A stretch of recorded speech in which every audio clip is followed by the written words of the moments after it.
প্রিয় শিক্ষার্থীরা, আজকে আমাদের বিষয় হচ্ছে মদ্যক নির্ণয়।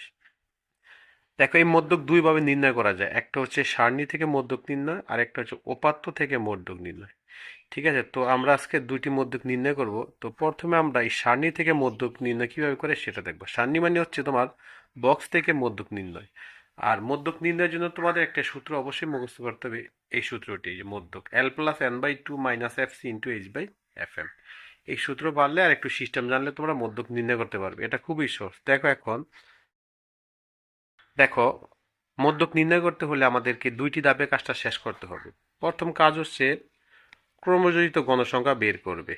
এক নাম্বার কাজ ক্রমযোজিত গণসংখ্যা। আর দুই নাম্বার কাজ হচ্ছে সূত্র অ্যাপ্লাই করবে। ঠিক আছে, অর্থাৎ প্রথমে ক্রমযোজিত গণসংখ্যা সারণী বের করবে, এরপরে সূত্র নিয়ে অঙ্কটা শেষ করবে। তো দেখো, এখানে আমরা এই যে একটা সারণী দেওয়া আছে, দেখো এই সারণীর ভিতরে দেখো শ্রেণীব্যাপ্তি এবং গণসংখ্যা দেওয়া আছে। তো প্রথমে আমাদের কাজ হচ্ছে ক্রমযোজিত গণসংখ্যা সারণী তৈরি করব। তো ক্রমযোজিত গণসংখ্যা সারণী তৈরি করার জন্য আমাদেরকে দেখো তিনটি কলাম প্রয়োজন। একটা, দুইটা, তিনটা কলাম প্রয়োজন। এটা তোমরা মনে রাখবে। প্রথম কলামে লিখবে শ্রেণীব্যাপ্তি, গণসংখ্যা এবং ক্রমযোজিত গণসংখ্যা। তো দেখো, এই দুইটি কলম একটু খেয়াল করো, আমরা কিন্তু প্রশ্ন থেকেই পাই। দেখো, এই যে প্রশ্নের মধ্যে আছে শ্রেণীব্যাপ্তি, হ্যাঁ, শ্রেণীব্যাপ্তিগুলো তুমি এখানে সব লিখবে। তারপর যে গণসংখ্যা আছে, এই গণসংখ্যাগুলো সব এখানে লিখবে। তার মানে আমরা দুইটা কলম কিন্তু এই প্রশ্ন থেকে পাইলাম। এখন দেখো, ক্রমযোজিত গণসংখ্যা সারণীটা কিভাবে বের করবে। প্রথম যে গণসংখ্যা আছে এইটা ঠিক বরাবর লিখবে। তারপরে এই 4-এর সাথে 8 যোগ করলে হয় 12, আবার এই 12-র সাথে 10 যোগ করলে হবে 22, আবার 22-এর সাথে 20 যোগ করলে হবে 42। এভাবে কন্টিনিউয়াসলি করতে করতে লাস্টে যে 54-র সাথে 6 যোগ করলে 60। এভাবে তুমি ক্রমযোজিত গণসংখ্যা সারণীটা তৈরি করবে।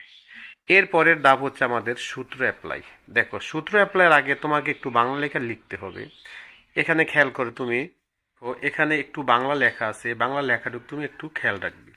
তো এখানে প্রথম লিখে মদ্যক নির্ণয়, এখানে n = 60, অর্থাৎ এই যে n এর যে ভ্যালুটা আছে, টোটাল যে ঘনসংখ্যা, এটাকে n বলে। n = 60, তারপর n/2 মানে মদ্যক মানে হলে এটাকে তুমি দুই ভাগে ভাগ করবা, তার মানে n/2, এরপরে n এর ভ্যালু 60 আর এই 2 এর 2, তাহলে 60 এর 2 দা ভাগ করলে হয় কত, 30। অর্থাৎ 30তম পদের মান হবে মদ্যক। তাহলে এই লেখাটাই তুমি এখানে লিখে দিবে, মদ্যক হবে 30তম পদের মান। 30তম পদের মান অবস্থান হলো 60 থেকে 64 শ্রেণীতে। এই কথাটা কিভাবে বুঝলাম, দেখো এখানে 30তম পদের মান। দেখো, এই যে ক্রমযোজিত গণসংখ্যাটা যদি তুমি ফলো করো, দেখো এই যে 22 পর্যন্ত শ্রেণীর মান হচ্ছে এই যে এটা 55 থেকে 59। 23 থেকে শুরু করে যতগুলা 42 পর্যন্ত যতগুলা সংখ্যা অবস্থিত, তার শ্রেণী হচ্ছে 60 থেকে 64। তো এখানে আমাদের সংখ্যাটি হচ্ছে কত, 30। তাহলে 30 সংখ্যাটা কিন্তু 22-এর পর আর 42-এর মধ্যে, এর মধ্যে আছে। তাইলে আমাদের এখানে মধ্যক শ্রেণী হবে 60 থেকে 64। তাহলে এই কথাটাই তুমি লিখবে, মধ্যক 30তম পদের মান, 30তম পদের অবস্থান হচ্ছে 60 থেকে 64 শ্রেণীতে। অতএব আমরা লিখতে পারি মধ্যক শ্রেণী হচ্ছে 60 থেকে 64। এরপরে দেখো, এখন আমরা যে সূত্র তোমরা আগে মুখস্থ করতো, সূত্রের মধ্যে কিন্তু এল ছিল, এফসি ছিল, এফএম ছিল, এইচ ছিল। এখন এই মানগুলো আমরা সারণী থেকে বের করব। দেখো, আমরা কিন্তু মধ্যক শ্রেণী পাচ্ছি কোনটা, এই যে 60 থেকে 64, এটা এভাবে তুমি মার্ক করবে। তো প্রথম যে শ্রেণীটা আছে, শ্রেণীটা যে প্রথম যে সংখ্যাটা আছে, এটাকে বলা হয় নিম্নসীমা, এই যে 60, এটা হচ্ছে এল। এর বরাবর যে গণসংখ্যা থাকবে এটা হচ্ছে এফএম। আর এর বরাবর ওপর সাইডে যেটা থাকবো এটা হচ্ছে এফসি। তার মানে এল হচ্ছে 60, এফএম হচ্ছে 20, আর এফসি হচ্ছে 22। আর আরেকটা হচ্ছে তোমার লাস্ট এইচটা হচ্ছে এখানে যে শ্রেণীব্যাপ্তিটা আছে এর মধ্যবর্তী গ্যাপ, মানে এর মাঝখানে গ্যাপটা কত আছে, 5। তাহলে টোটাল আমরা কিন্তু সবগুলা মান আমরা পাইলাম, অর্থাৎ সূত্রের মধ্যে যেগুলো আছে। এখন দেখো, এই কাজটা অনেক সহজ। এখন তুমি এই যে এখানে মধ্যকের সূত্রটা লিখবে। লিখার পরে এল এর ভ্যালু বসাইবার 60, n/2। দেখো, এই যে আমরা এই যে এখানে এই যে n/2 এর মান কিন্তু আমরা পাইছি কত, 30।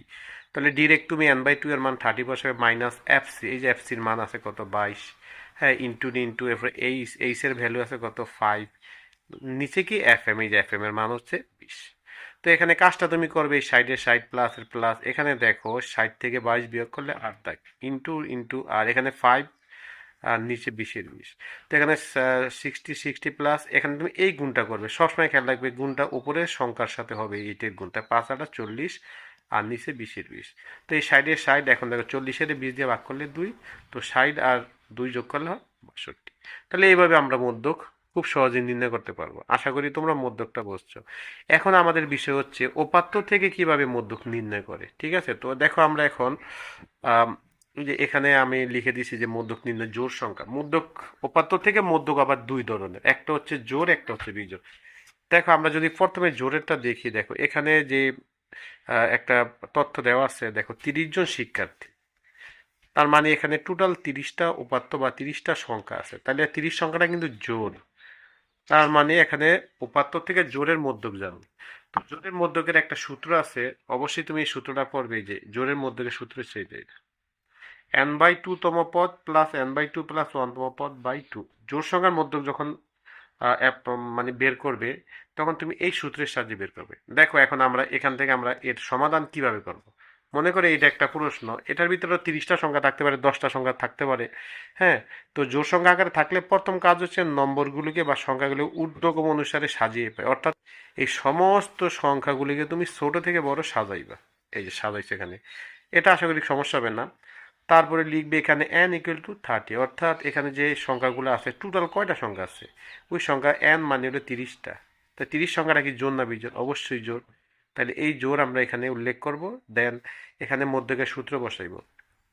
এখন তোমরা দেখো এই যে n/2, তাহলে n এর মান যদি আমি 30 বসাই, মানে 30, 30-এ 2 ভাগ করলে 15, তাহলে 15তম পদ প্লাস, আবার এখানে যদি আমি 30 বসাই n এর মান, তাহলে 30-এ 2 ভাগ করলে 15, 15 আর এখানে কিন্তু 1 আছে, তাহলে কত 16, তাহলে 15তম পদ যোগ 16তম পদ, আর নিচে একটু এখন দেখো এই যে 15তম পদ আছে আর 16তম পদ আছে, এখানে তুমি কাউন্ট করবে, যে যেখানে সাজাইছে এখান থেকে তুমি 15 নম্বর সংখ্যাটা কাউন্ট করবে।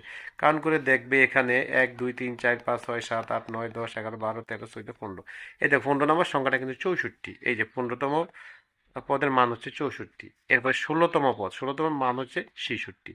তো এইভাবে আমরা বসানোর পরে দেখো 64 আর 66 যোগ করলে আমাদের হয় 130, আর নিচে এই 2 এখন 130-এ 2 ভাগ করলে হয় 65। তাহলে এইভাবে আমরা জোড়ের মধ্যক, যত মধ্যক দিক জোড় সংখ্যার, আমরা এই নিয়ম ফলো করে করব। দেখো এরপরে আমরা বিজোড় সংখ্যার মধ্যকটা করব। দেখো বিজোড় সংখ্যার মধ্যকটা সেম একই জিনিস, এখানে খেয়াল করে এখানে বলছে, দেখো এখানে বলছে 31 জন। ঠিক আছে, তো 31 সংখ্যাটা অবশ্যই বিজোড়।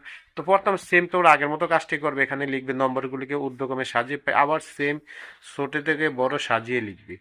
তো সাজিয়ে লিখে এরপরে লিখবে এখানে n = 31, তার মানে এখানে টোটাল সংখ্যা 31টা। তো 31 সংখ্যাটা কি বিজোড়। তো বিজোড় হলে এই দেখো এখন বিজোড়ের সূত্রটা হচ্ছে মধ্যক n+1/2 তম পদ। সবসময় জোড় আর বিজোড়ের মধ্যকটা তোমরা সূত্রটা মুখস্থ করবে।